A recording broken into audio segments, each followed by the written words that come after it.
Hedge and welcome, Tube Dwellers, to game number 2 between Infi and MarineKing Prime. This match will be played out on Newkirk Precinct. Spawning in the bottom left corner, the Vici Gaming Infi. Wikipedia notes that Infi has held first place in the global ladder multiple times. Now, there's not an official global ladder. Each server has its own ladder, and points can be gauged on any of these. The global ladder is made up just by comparing one ladder to another. So he hasn't necessarily held first place on the Korean server, but I believe his play on the Chinese server has equaled out to a greater overall points at different various times than anybody on any of the other servers and anybody else on his own server. Kind of impressive. Also note that there was an NVIDIA tournament in May that Infi took first place in. So again, just more evidence that tournament play is nothing new to him, and he is definitely a player worth his salt. Spawning in the bottom right-hand corner, sending out what looks like it could be an early scout. I'm going to hope it's an early scout. It is the prime player, MarineKing. MarineKing has won first place in multiple MLGs, but he's kind of fallen off as of late. Most of his MLG wins were in, I think, almost all of them were in 2012, actually. I don't think any were in 2011. I don't think he was playing in MLGs that far back. Oh, you bugger. And it looks like it is going to be another barracks. This one's a little bit different. This is not going to be a 2 racks. He is getting a gas instead, which means this is going to be a either a very fast Reaper or more likely a Marauder. Almost certainly going to be a Marauder pressure. Anyway, back to his accolades. MarineKing most recently took 4th place in the Iron Squid tournament in January of 2013. That is his most recent, somewhat impressive performance. A 4th place at Iron Squid. Now, I'm not trying to hate on him. Iron Squid had immaculate, crazy good players at it. But he hasn't been the tenacious, unstoppable force that he was throughout 2012. He was thought to be one of the best Terrans in the world, maybe one of the top 4 or 5 best players in the world, pretty much throughout 2012. He wouldn't rank as such any longer, though. Infi, no doubt, noticing that was an oddly timed SCV scout. It wasn't early, it wasn't late, it was just kind of, I don't know, I guess it was a little bit late. It was later than your supply depot scout, but earlier than like an after barracks scout. And it was actually the after barracks scout, but it was from a proxy barracks, so he actually did most of the travel distance before even starting the barracks on the regular time. And one Marauder's out. Concussive Shell's going to be researched right behind this. A second Marauder. Let's see if MarineKing goes with this. It looks like he's going to. 2 Marauders. There are 2 depots at the front. Infi going very quickly into 2 gas. 4 Marines. Not really that much of a challenge for 2 Marauders. Infi instantly knows what he's dealing with. If Infi can use SCVs here appropriately, he may be able to lock down and pick off these 2 Marauders. A 3rd one coming in, though. This is going to get really nasty really fastly. SCVs being slowed. They can't quite get away. The Marauders are going to pick off the Marines even. Oh! Infi is instantly in a terrible position. MarineKing is loving everything about this as he continues tearing Infi down. Let's take a quick glance at follow-up. It looks like a factory is coming down and he's planning a command center. Now we've got a barracks. It's going to go ahead and lift off and float over here. MarineKing has Marauders out still. And he's got Marauders in equal numbers to the Marines of Infi, which is never ideal. However, Infi does have a bunker. MarineKing, though. You devil, you. He's going to move a barracks up for high ground vision so that he can use these Marauders to take out the supply depots. And as Infi comes and tries to repair the supply depots, he's going to switch and target fire the SCVs. Wow. This is just the kind of play that gets under your skin.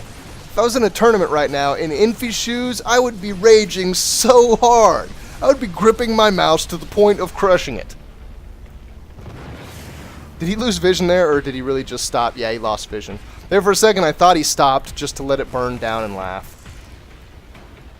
a Widow Mine. It looks like some stabilization may happen here, and Infi has a plan for damage of his own. He's held off this pressure from MarineKing, although not without taking massive damage. 5 workers isn't terrible, but in a mirror match especially, that's big enough to make a noticeable impact. He's planning to go straight into Cloaked Banshees, though.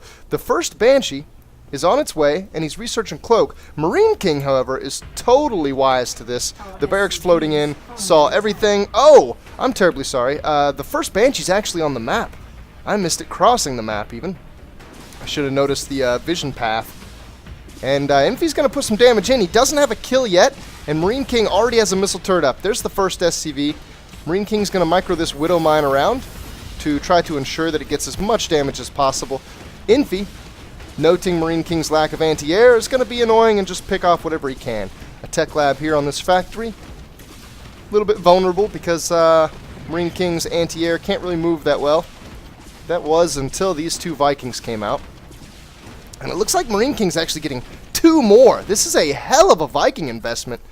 And he doesn't have a scan. He's not even saving a scan for it. He just now dropped this mule. He had a scan, chose not to use it. Chose instead to mule, knowing that the missile turret and Widow Mine and Viking count would keep him mostly safe. Now Infi is instantly going full on aggro. I like this. I actually like this a lot. He knows that the opening stage was kind of ugly for him, and he needs to do something to equalize. He needs to make up an advantage in out-microing MarineKing. However, it's kind of a nasty spot. 4 Vikings will kill a Banshee within 1 scan, and will even do so if the Banshee's on the edge of the scan to start with. That one was about dead center.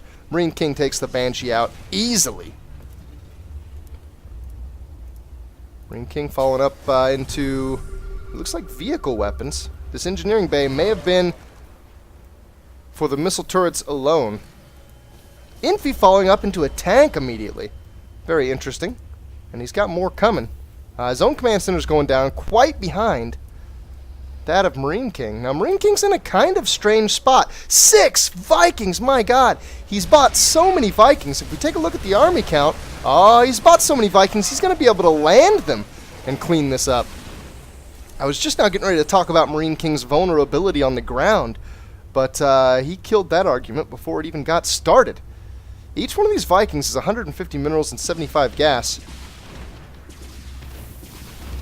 6 times 150 is oftentimes 900. You see his overall mineral investment in army is about 1,200.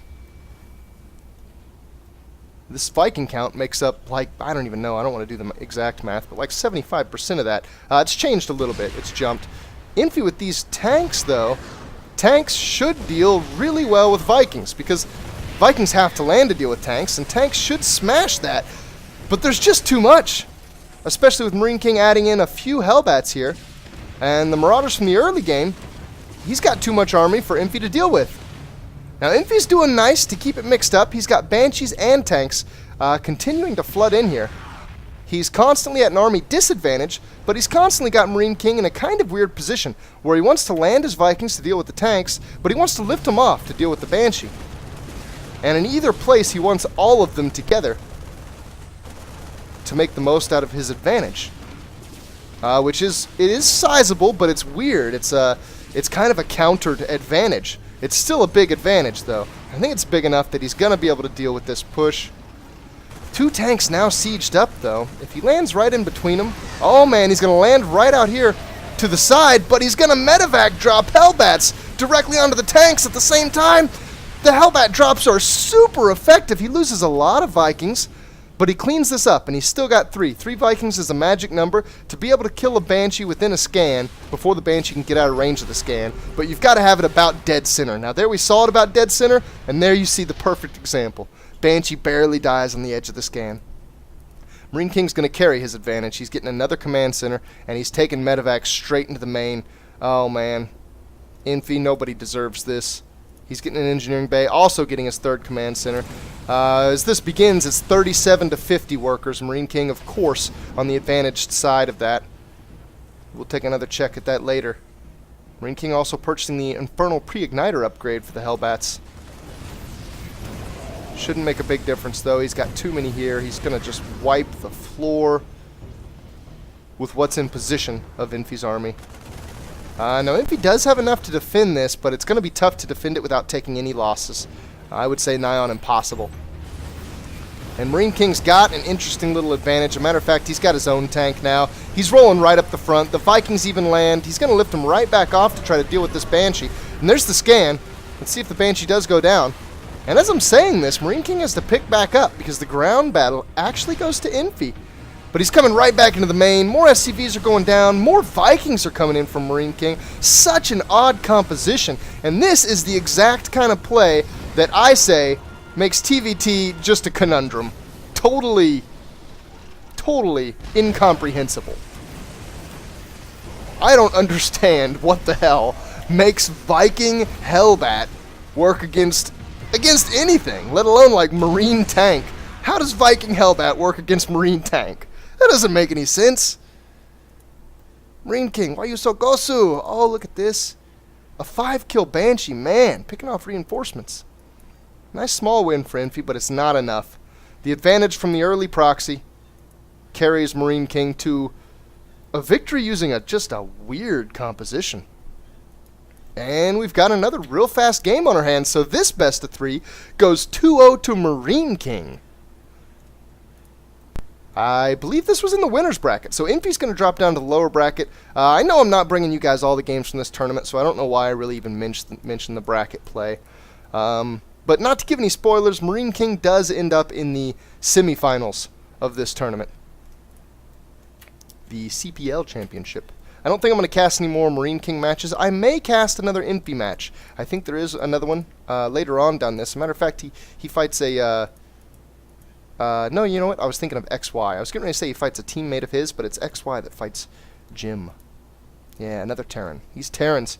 Easy to get them confused. Alright, well, that's going to be it for this video, folks. Thanks for watching, and please stay tuned for more StarCraft content, more Dota content, and more whatever the hell I fancy. Bye-bye!